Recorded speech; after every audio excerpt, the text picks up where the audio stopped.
Hello, and this is just me and doing some programming. So last time I think I did a password cracker, and that was pretty fun. But today we're gonna make a simple game. Well, kind of simple. It's a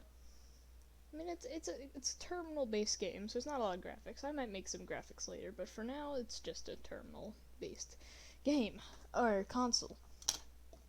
And now how this is gonna work is that in the console, it's going to say, your action, and then it'll leave a spot for input, and depending on what we say in there, like let's say, scavenge, if I press enter, it'll, output some stuff, so, yeah, it's pretty cool. It's gonna be like kind of like a looting game. It's inspired by a thing I found on a Discord, site, where it was, I think it was a Boxbot. I think that's what his name was. But it's kind of like a scavenge thing to do with your friends. And I thought I can totally make a single player version of this on my phone. And then that failed. So I'm gonna make it into a series. So all the problem solving is gonna be on here. It's gonna be awesome. So let's start by first importing random and importing time, because how I want to do my attacks is it's gonna be just a lot of output really fast. So we want to use time to put pauses in there. And now we want to do setup, just to keep everything nice and tidy. And we're gonna do a cinv. I'll explain what this is in a minute. Uinv equals list, and rinv equals list. And now we want to do c items equals sword, knife, and bandage. And now u items equals pistol, long sword, and a med kit. And R items equals not a map, rifle, great sword, and large medkit. So what this is gonna be is down here in functions, we're gonna create a function, and whenever we call that function, it's gonna do a random thing for each, a random thing. This is a capital U, I want a lowercase u. It's gonna do a random.random thing, and depending on what the output is, it'll choose either C items, U items, or R items. And if you guessed it, yes, these mean common items, these mean uncommon items, and these mean rare items. How the inventory is gonna work is that, while I was doing it on my phone, I just thought, no, let's just do a single inventory. But then I came into some problems because I want to have players be able to check their inventory. So I did this so we can print out common inventory items here, uncommon inventory items here, and rare inventory items here. And I found that having 3 different inventories makes it just so much easier. So to the player, it'll say, oh, I just have one single inventory, but no, you actually have 3. Okay, now in functions, let's make our first function, define start. And now in start, this is going to be the your action thing, so I'm just going to do a equals, actually, let's make it make sense. So I for input equals input your action. I really like the input because the input button, because it makes it so that I mean, if I run it, if I just say define start right there, and then I run it in terminal, what happened? Oh, I said define start. Silly me. Start. See, your action, but if I say like attack right here, well, it won't do anything, but what I just did is I just set the variable I to attack, even though it says your action in the input. I think that's amazing. It makes it so much easier to see things, or to let you know what you're doing, I guess. And now I equals input your action, and now if I equals scavenge, or since I like cheating, just lowercase s, then define, then not define, scavenge. Now what we did here, I'm just going to separate this out to make it look easier, or make it look better. What this does is now whenever we print, and whenever we set I to scavenge or lowercase s, it'll call the function scavenge. But if we run it, it'll come up with an error symbol, because we haven't actually defined scavenge yet. So let's do that. Define scavenge, and before anybody yells at me, since I'm calling a function before it's defined, I'm going to call this function all the way down here, so scavenge will already be defined. So please don't bully me. So define scavenge, num equals random.randint 1 through 10. Just to give it a kind of rare feeling about it, let's do a rare and uncommon feeling to the game. Let's do if num is equal to, actually, for I in range 0,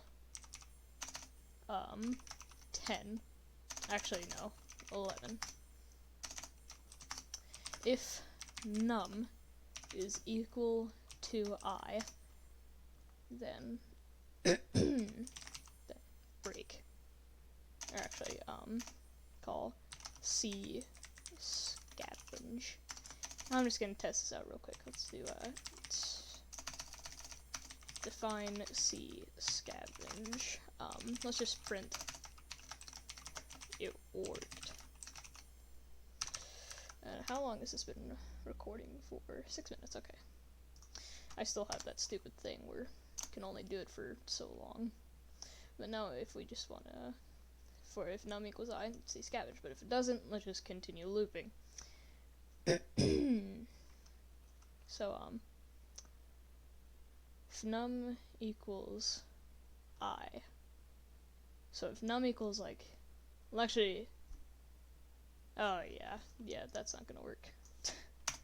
I really don't want to do it like this, but I don't know any other way to do it. It's just if num is equal to 1, or num is equal to 2, or num is equal to 3. I don't like doing this. I know there's probably a better way to do it than this, but I just want to do it like this, because I really don't know any other way.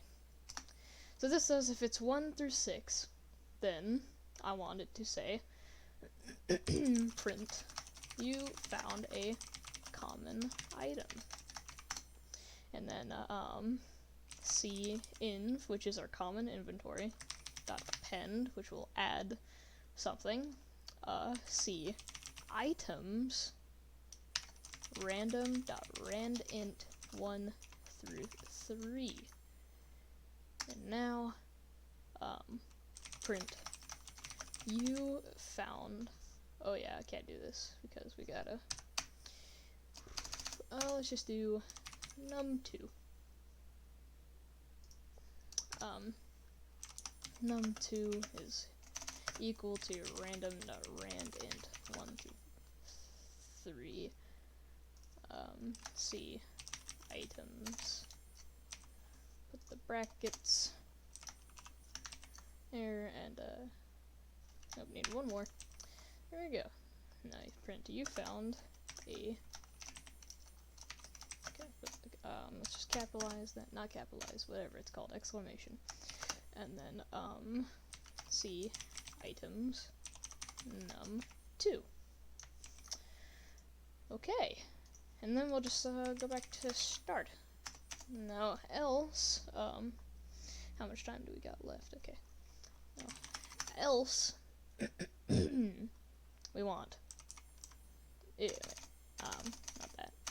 If num is equal to 7 or num is equal to 8, then print you found an uncommon item. And then num2 equals random.randint 1 through 3. And the reason that num2 up there doesn't is okay with this, as in it won't show us an error.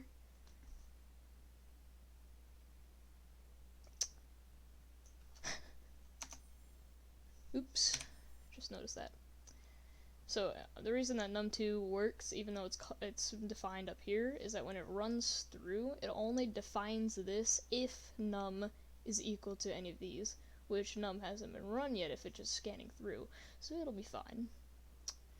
Now cinv append num2 and print you found a. I could have just copied and pasted this actually. Now I think about it, I could have just copied and pasted for so much. Oh god,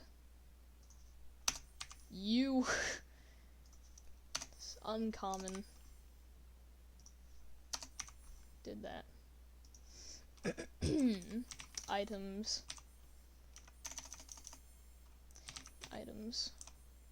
num2, and let's just go back to start. Now elif num is equal to 10, copying and pasting it this time. Learn my mistake. Then print you found a rare item, and then yeah, r, not that, r. There we go. Now if we just run this, so Python file on terminal, invalid syntax, or num equals. There you go. Okay. Unmatched. One of these. Where's that nc dot?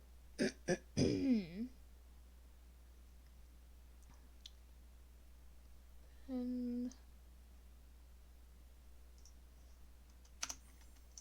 okay, yeah, I made a mistake right there. Run, please. Okay, you're not gonna do that. Run. Oh, I never called the function.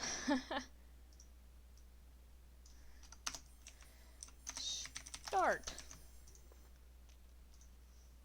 Run this. Your action. Okay. So we're gonna type s. You found a common item, and then goes into all sorts of things. c.inf append c items num2.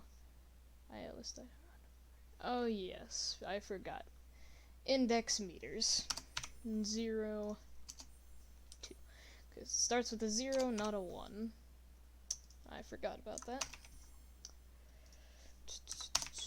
Not 2, 0. And a 2. Now if we run s. Found a common item, you found a sword. Okay, that is going to be it for part 1. We finished the scavenging part. Thank you for watching. It was very fun doing this. I'm going to continue this in other episodes, but for now I'm going to have to cut it here. So, thank you for watching, and have a nice day.